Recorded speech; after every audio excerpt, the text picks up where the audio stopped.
Okay, this part two. Silver, the pressure that's going to be on silver is coming, and I'm going to explain to you why.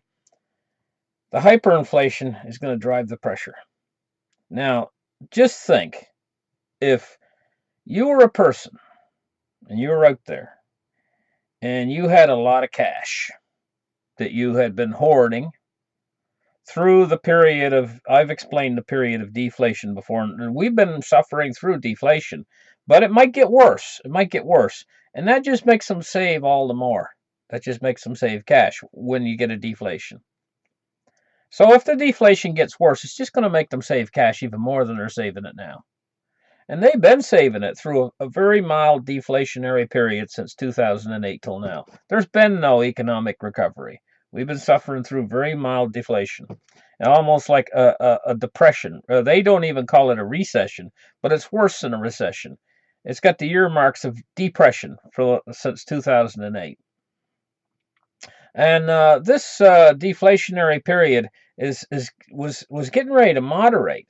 If Trump would just go in there now and do what he said and start borrowing tremendous amounts of money, if he were to stop the sucking sound coming from China and put a 35 or 40% tariff on all Chinese goods and come in there and just bomb America with money right now, well, he would start to pull us out of this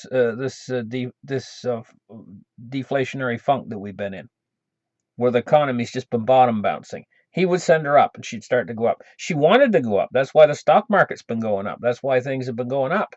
She wants to go up. You just give her a little bit of impetus, give her a little shove, and she'll go. But here's the thing, where I was talking about before. When people are suffering through this deflation, and the worse the deflation gets, they hoard money. Now, just pretend if you were the guy that's been hoarding this money all this time, and all of a sudden the government comes in and they release the helicopter money, and they turn this around so it's not deflation anymore. Suddenly the situation's changed on you. You didn't see it coming. You've been so into hoarding money, so into hoarding the US dollar and putting it away for yourself, and you are always thinking to yourself, oh, I'll buy gold and silver when it's cheaper. It's going to go cheaper. It's going to go cheaper. And you've been hoarding the money, the cash. So you got all this cash put away for yourself. All of a sudden, the situation changed so quick, you didn't see it coming. It transformed itself from deflation, or very slight, maybe even strong deflation. It transformed itself suddenly like this into inflation. And it went so fast that you didn't see it coming. So all of a sudden here, you're trapped. You got to get out. Now, the first guys that get out, they're going to be able to go and they're going to be able to buy themselves some silver and some gold. Now, they're going to buy up all of the available physical inventory. This is what's going to happen. And it's going to happen so fast that nobody's going to see it coming. You're honest, to be quite honest, when it happens, it's going to happen so fast that the guy that's been sitting there waiting, and he's been going and maybe keeping his eye on, say he's got a little coin shop down the corner, and he's been keeping his eye on, thinking about going down there and buying a few silver eagles or something like that, right? And he didn't do it. He's going to wake up one morning, he's going to go down to that store, and he's going to walk in, and he's going to look in the glass cases, and it's all going to be empty. Seriously, that's going to happen that fast. So then he's going to walk up to the guy at the counter, and he's going to say, I want to buy a few silver eagles. He says, where are they?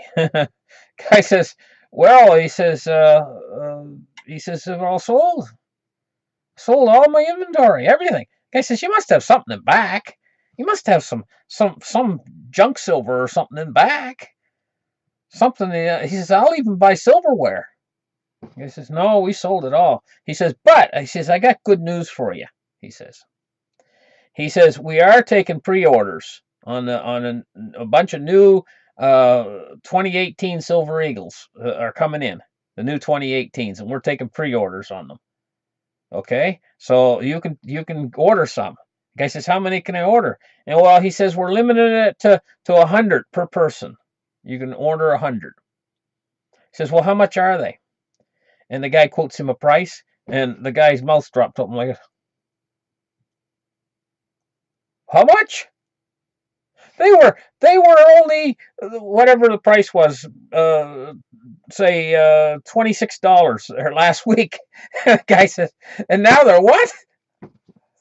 And he says, yeah, but you want them? You want them? You want them? Do you want them? The guy says, yeah, I'll take them. I'll take them. Right? So he goes over and he signs up the thing, and he writes out this order and order slip and everything. He's going to take 100 of them, whatever. And the guy says, okay, now you got to pay up front for them. The silver guy at the store. He says, okay, you got to pay up front. But we'll get them in 8 weeks. They'll be in here in 8 weeks. We'll have them in. We'll have our new inventory in. You'll have them. The guy says, oh, okay. And he goes and he pays him the cash because he's been hoarding cash all this time. He's got the cash put away. Lots of it. He's got lots of cash. So he pays him for the silver eagles, pays him the cash. And then what happens is he goes home and he waits. The guy promised him 8 weeks the silver eagles will come. I think you know how this story's going, don't you? So during that 8-week period in time, while he's waiting, he's watching prices go up like he's never saw prices go up before. And in the first month, that money he gave the guy for his silver eagles, the guy's holding to get the silver eagles, right? That money that he gave the guy is only worth half as much in the first month as it was the month before. And the price of silver has went up 4 times. So he's sitting there, and that slip of paper he's got showing he's got those silver eagles purchased, he's got that on his fridge door, and he walks by it every day with a big smile on his face, and he can't wait to get the hold of those silver eagles because they're going up so fast. I mean, this is incredible, and only a month's passed, and they've went up like 4 times the price he paid for them. So then he's already got them all paid for, everything. He's waiting for them. Oh man, he can't wait to get them because now they're worth 4 times what he paid. So now another 2 weeks goes by, 2 more weeks. You only got 2 more weeks to go.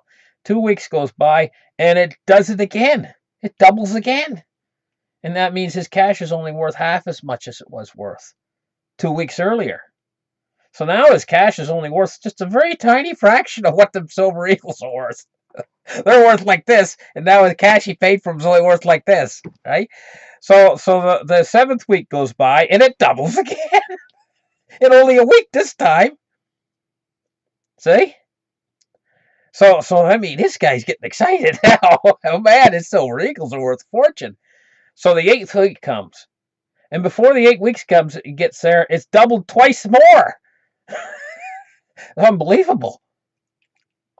So he's so anxious. The 8 weeks come, and 1 day passes past the 8 weeks, and he's calling the guy on the phone. And his wife's sitting over there, and she's saying, "Oh, honey, you got to get calling this guy. He'll get our eagles." And he calling the guy. He says, "Hello," the silver guy, and he's all nervous. His hand's going like this a little bit because he's so nervous to talk to the guy because this is worth so much money to him now because all what those 100 eagles are worth, And he calling the guy on the phone. He says, "What about my eagles?" And the guy comes on the other side. He's calm as a cucumber. He says, "Yes, I know all about them. I'm afraid you're gonna have to come in and pick up your money." And the guy goes, he says, "Yeah, we can't get them. Can't get them. I'm sorry. We're giving everybody cash refunds on who put in orders. We just can't get them. And in fact, we're closing our store in just 2 more days. You're gonna have to come in right away if you want your cash. Otherwise, we're gonna have to send it to you some other method. But we got your cash waiting for you in the store." And he's getting mad. "I don't want my cash. I don't want that." And they're saying, "Well, I'm sorry. We can't get them. We can't acquire them. Nobody can acquire them. They're not able to get them." And the guy's mad on the other end. He slams the phone down, So this is what's coming. And this is part 2 of what I'm trying to show you about what I call pressure Thank you very much for listening. Like and subscribe. Bye for now.